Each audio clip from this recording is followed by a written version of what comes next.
जय हिंद दोस्तों। काव्य मैथ क्लासेस गोंडा के यूट्यूब चैनल में आपका स्वागत है और आशा करते हैं कि आप सब अच्छे होंगे, स्वस्थ होंगे और ज़बरदस्त तरीके से अपनी तैयारी कर रहे होंगे। दोस्तों आज हम इस वीडियो में देखेंगे उत्तर प्रदेश पुलिस भर्ती जो कि 26 अक्टूबर 2018 का पेपर हुआ था। उसमें हिंदी का पोर्शन आज देखेंगे। इससे पहले हम जीएस का पोर्शन कवर कर चुके हैं। जो दोस्त जीएस नहीं देखे हैं, मतलब 26 अक्टूबर का जीएस का पेपर अगर नहीं देखे हैं तो जाके चैनल पे देख लीजिए। और आज हम इस वीडियो में उत्तर प्रदेश पुलिस भर्ती की हिंदी पेपर को कवर करेंगे। दोस्तों रिक्वेस्ट यही कि वीडियो पूरा देखना। अगर वीडियो अच्छी है तो वीडियो को लाइक शेयर भी करना है। जो हमारे नए साथी जुड़ेंगे चैनल को सब्सक्राइब भी कर लेंगे दोस्तों, ठीक है। ताकि अगर मान लीजिए कोई अगर वीडियो हम अपलोड करें तो आपके पास तत्काल उसकी नोटिफिकेशन पहुंच जाए और बेल आइकन को जरूर दबा लेंगे, ठीक है। तो क्वेश्चन नंबर 114 से स्टार्ट है हिंदी का पोर्शन। तो पहला क्वेश्चन है कि अंक शब्द के अनिकार्थी शब्द समूह का चयन कीजिए। अंग गोदी हिस्सा, गोद संख्या अध्याय, संख्या भाग टुकड़ा, अध्याय समय अवस्था। तो अंक शब्द का समानार्थी शब्द कौन सा होगा? तो इसका जो ऑप्शन होगा दोस्तों, ऑप्शन नंबर बी बिल्कुल करेक्ट हो जाएगा। मतलब अंक शब्द का समानार्थी शब्द जो होता है वो गोद, संख्या और अध्याय होता है, ठीक है। क्वेश्चन नंबर 115 कि अपराध बोध से होने वाली ग्लानि वाक्यांश के लिए एक शब्द लिखिए। लज्जा, निंदा, आत्मग्लानि और पश्चाताप। तो अपराध बोध से होने वाले ग्लानि को हम आत्मग्लानि बोलते हैं। ऑप्शन नंबर सी बिल्कुल करेक्ट हो जाएगा। क्वेश्चन नंबर 116 है कि चिर चीर के अर्थ के सही विकल्प का चयन कीजिए। लंबा प्राचीन, वस्त्र पुराना, पेड़ वस्त्र और पुराना और वस्त्र। तो चिर का मतलब होता है पुराना और चीर का मतलब होता है वस्त्र। तो पुराना और वस्त्र ऑप्शन नंबर डी बिल्कुल करेक्ट हो जाएगा, ठीक है। क्वेश्चन नंबर 117 के सम उपसर्ग से बना शब्द संयोग, सुकर्म, समभाव, स्वयं। तो सम उपसर्ग से बना हुआ शब्द सम प्लस योग होता है तो उसको संयोग मान लेते हैं, ठीक है। तो इसका जो ऑप्शन होगा ऑप्शन नंबर ए बिल्कुल करेक्ट हो जाएगा, ठीक है। क्वेश्चन नंबर 118 है कि रंगीला शब्द में किस प्रत्यय का प्रयोग हुआ है, ठीक है। तो इसमें ऑप्शन है गीला, ईला और अगला ऑप्शन है ला और ईला। तो इसका जो आंसर का दोस्तों हो जाएगा ऑप्शन नंबर डी। रंगीला शब्द में जो प्रत्यय का प्रयोग हुआ है वह है ईला प्रयोग, ठीक है। ईला मतलब प्रत्यय लगा हुआ। ऑप्शन नंबर डी बिल्कुल करेक्ट हो जाएगा, ठीक है। क्वेश्चन नंबर आगे देखते हैं।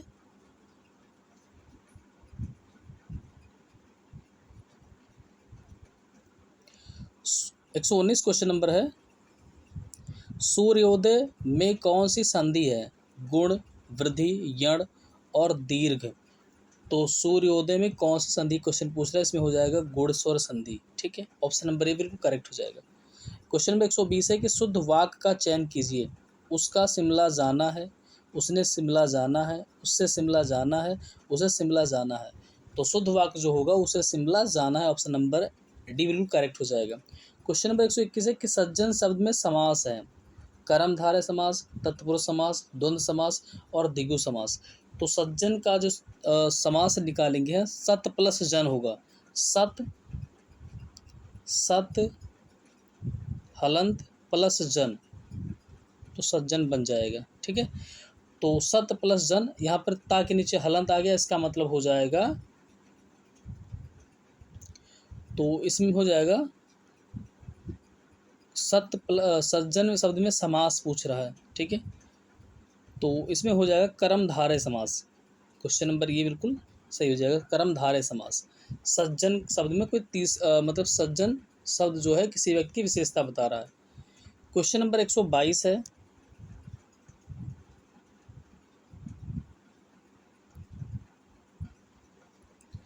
वाच्य के कितने भेद होते हैं? 2, 7, 5, 3। वाच्य के कितने भेद होते हैं? तो इसके वाच्य के 3 भेद होते हैं, कर्मवाच्य, कृतवाच्य और भाववाच्य, ठीक है। ऑप्शन नंबर डी बिल्कुल करेक्ट हो जाएगा। क्वेश्चन नंबर 123 है,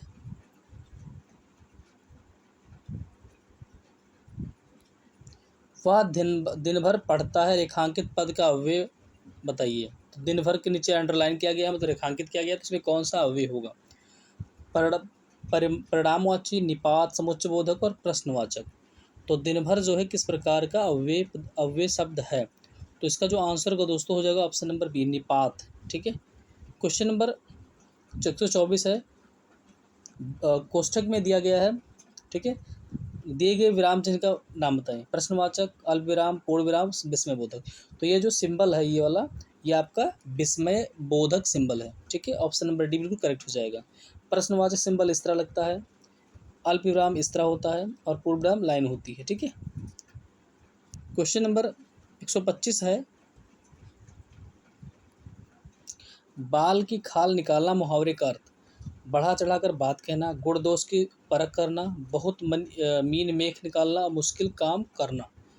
तो बाल की खाल निकालने का मतलब हो जाएगा बहुत मीन मेख निकालना, मतलब बहुत ज़्यादा कमियां निकालना। ठीक, ऑप्शन नंबर सी बिल्कुल करेक्ट हो जाएगा। ठीक है, क्वेश्चन नंबर आगे देखते हैं 126। हाँ दोस्तों, क्वेश्चन नंबर 126 है कि 4 दिन की चांदनी फिर अंधेरी रात लुकोती का अर्थ।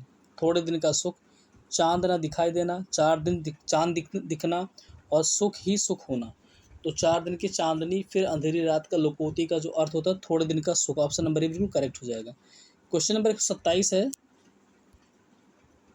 साहित्य में रस का अर्थ होता है साहित्य की मिठास, किस रस का आनंद, किसी रस का आनंद, किसी फल का स्वाद और साहित्य से मिलने वाली आनंद भूति। तो इसका जो आंसर का दोस्तों हो जाएगा ऑप्शन नंबर डी, साहित्य से मिलने वाली आनंद भूति। दोहा छंद में कितने चरण होते हैं? 2, 4, 3 और 4। 2, 6, 4, 3, 2, 6, 3, 4। तो इसमें कौन से कितने चरण होते हैं? तो दोहा में होते हैं 4 चरण। ठीक है, क्वेश्चन नंबर 129 है,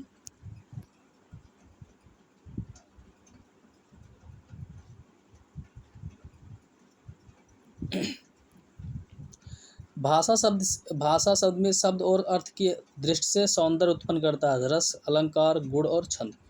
तो भाषा शब्द में शब्द और अर्थ की दृष्टि से सौंदर्य उत्पन्न करता है, होता है अलंकार। ऑप्शन नंबर बी बिल्कुल करेक्ट हो जाएगा। ठीक है, क्वेश्चन नंबर 130 है कि या रा ला वा किस प्रकार के व्यंजन है? ऊष्म, अंतस्थ, स्पर्श, अयोग, वा।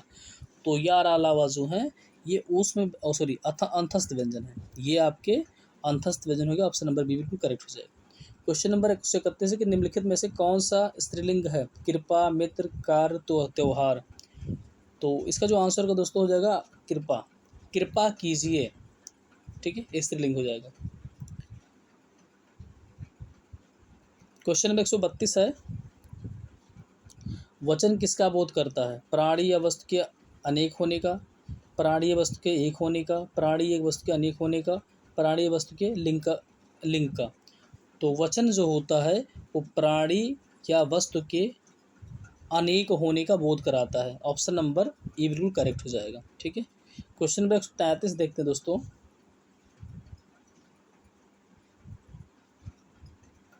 उसने टेढ़ी चाल चली वाक्य में कौन सा कारक है? कर्म कारक, संबंध कारक, अधिकरण कारक, कर्ता कारक। उसने टेढ़ी चाल चली, तो इसका जो आंसर का दोस्तों हो जाएगा ऑप्शन नंबर डी, कर्ता कारक। ठीक है, ने आ गया इसमें, कर्ता ने, कर्म से।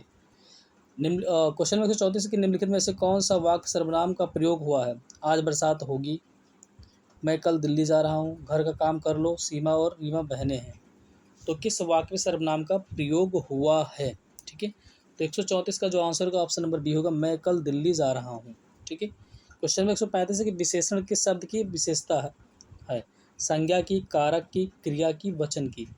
तो 135 का जो आंसर होगा दोस्तों वो हो जाएगा ऑप्शन नंबर ए हो जाएगा। ठीक है, संज्ञा की विशेषता किस शब्द की बताता है? संज्ञा की विशेषता बताए इसको, विशेषण शब्द जो होता है संज्ञा की विशेषता बताता है। क्वेश्चन नंबर 136 कर्म के आधार पर क्रिया के कितने भेद होते हैं? 3, 4, 6, 2। तो कर्म के आधार पर क्रिया के कितने भेद होते हैं? 2 होते हैं, एक तो साकर्मक क्रिया और दूसरा आकर्मक क्रिया। ठीक है, क्वेश्चन नंबर 137 देखते हैं, व्याकरण में काल का अर्थ क्या होता है? अंत, समय, पीड़ा, मृत्यु। तो व्याकरण में काल का मतलब होता है समय। ऑप्शन नंबर बी बिल्कुल करेक्ट हो जाएगा। क्वेश्चन नंबर 138 है कि ताले की चाबी है रेखांकित शब्द का कारक। ताले की चाबी संप्रदान कारक, अपादान कारक, करण कारक और कर्ता कारक। तो इसको आंसर जो होगा दोस्तों ऑप्शन नंबर हो जाएगा, संप्रदान कारक। ठीक है, निम्नलिखित में से कौन सा शब्द पुल्लिंग है? भावादिये, डिबिया, साध्वी, संचालक। तो इसका जो आंसर का दोस्तों हो जाएगा ऑप्शन नंबर डी, संचालक।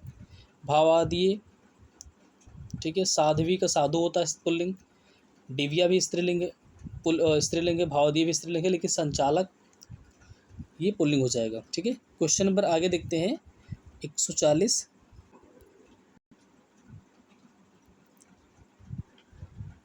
क्वेश्चन नंबर 140 दोस्तों है कि निम्नलिखित में से कौन सा तत्सम शब्द नहीं है? शोक, पृथ्वी, चंद्र, चांद, परख। तो इसका जो आंसर होगा दोस्तों हो जाएगा ऑप्शन नंबर डी, परख। ठीक है, क्वेश्चन नंबर 141 है किस विकल्प में कौन सा शब्द तद्भव शब्द है? आग, जीभ, घर, पत्र, फूल, हाथी, बरखा, रात, बसंत, उच्च, दुर्बल, पुष्प। तो इसमें कौन सा विकल्प तद्भव है? ठीक है, तो इसका जो आंसर होगा दोस्तों हो जाएगा ऑप्शन नंबर ये, आग का आगिन होता है, जीव का जीवा होता है और घर का गृह होता है। ऑप्शन नंबर बिल्कुल करेक्ट हो जाएगा। ठीक है, दी गई विकल्प में कौन सा विकल्प दूध का पर्याय नहीं है? दुग्ध, पेय, गोरस, अमीय। तो दूध का पर्याय कौन सा नहीं है क्वेश्चन पूछे, इसका आंसर हो जाएगा ऑप्शन नंबर डी, अमीय। अमीय मतलब अमृत होता है। दुग्ध, पेय और गोरस तीनों होते हैं। ठीक है, और अमीय जो होगा ये अमृत का पर्यायवाची होता है। क्वेश्चन नंबर 143 सापेक्ष का सही विलोम शब्द होगा? निरपेक्ष, परोक्ष, प्रत्यक्ष, प्रतिपक्ष, स्पष्ट।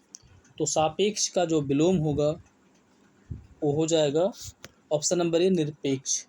ठीक है, क्वेश्चन नंबर 144 के निम्नलिखित में से कौन सा रीतिकाल के कवि हैं? तुलसीदास, कबीरदास, वृंद, सूरदास। तो इसका जो आंसर होगा दोस्तों हो जाएगा ऑप्शन नंबर सी, वृंद। क्वेश्चन नंबर 145 है कि कामायनी के रचनाकार हैं? प्रसाद, निराला, पंत, महादेवी। तो कामायनी के रचनाकार है प्रसाद, जयशंकर प्रसाद। ठीक है, क्वेश्चन नंबर 145 है 145 149 का उत्तर दिए गए गद्यांश के आधार पर कीजिए। तो गद्यांश अपना है कि कविता के मर्मज्ञ और रसिक स्वयं कवि से अधिक महान होते हैं। संगीत के पागल सुनने वाले ही स्वयं संगीतकार की से अधिक संगीत का रसास्वादन करते हैं। यहाँ की पूज्य नहीं पुजारी ही श्रेष्ठ है, यहाँ सम्मान पाने वाला नहीं सम्मान देने वाला महान है। स्वयं पुष्प में कुछ भी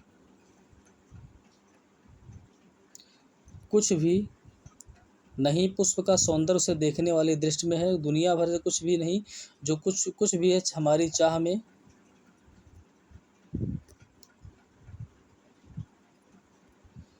हमारी दृष्टि में है। यह अद्भुत भारतीय व्याख्या अजीब है सी लगती है।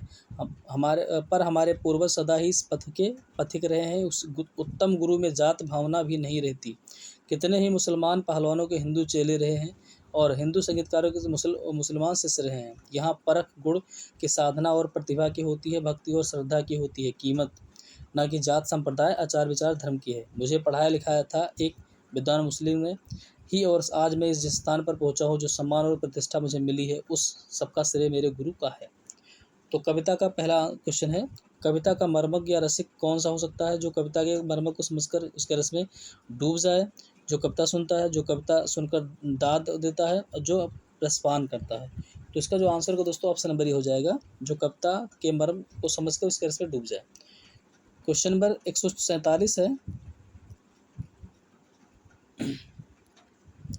पुष्प का सौंदर्य किसमें है? तोड़ने वालों की दृष्टि में, देखने वालों की दृष्टि में, स्वयं पुष्प में, पाने वाले की दृष्टि में। तो पुष्प का जो सौंदर्य है वो हो जाएगा ऑप्शन नंबर बी, देखने वाले की दृष्टि में। अच्छा गुरु शिष्य में देखता है जात तथा धर्म, आचार विचार, भक्ति तथा श्रद्धा, रंग तथा रूप। अच्छा गुरु शिष्य में देखता है भक्ति और श्रद्धा। ऑप्शन नंबर सी बिल्कुल करेक्ट हो जाएगा। क्वेश्चन नंबर 149 है कि पथ शब्द का उचित समानार्थी शब्द बताइए? मार्ग, भोजन, यात्री, पथिक। पथ का मतलब मार्ग होता है। 149 का जो आंसर होगा ऑप्शन नंबर बिल्कुल करेक्ट हो जाएगा। 150 क्वेश्चन और इस सेट का लास्ट क्वेश्चन होगा हिंदी।